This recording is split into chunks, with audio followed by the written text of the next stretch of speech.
Oh my God.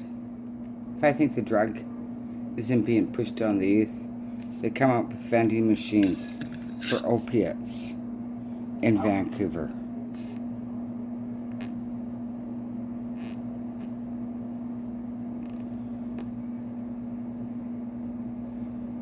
Oh, I think I actually am very, very disgusted. Well, I know I am. Okay, so critics are raising concerns that drugs from Vancouver's groundbreaking safe supply narcotics vending machines could end up in the hands of youth. You know what I want to vomit? Is the Blue Door got shut down for allegedly selling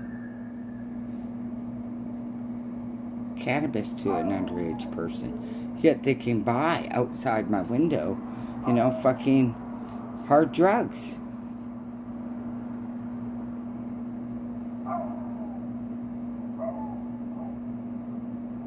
In Vancouver.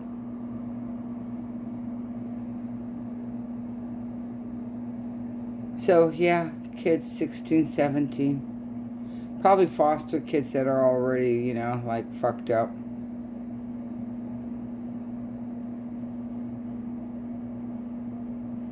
I see this lots. People with prescriptions get safe supply drugs. Oh, I have never heard of these machines.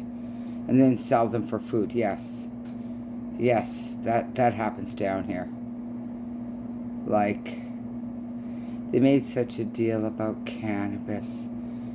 But this is okay because, hey, kid, you fuck up, your body parts are going to be in somebody else. Yeah.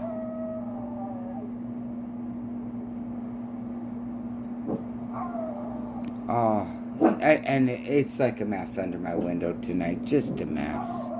So this is just pretty disgusting to find out. I don't even know where they are. There's no such thing as safe opiates, dumb fuck.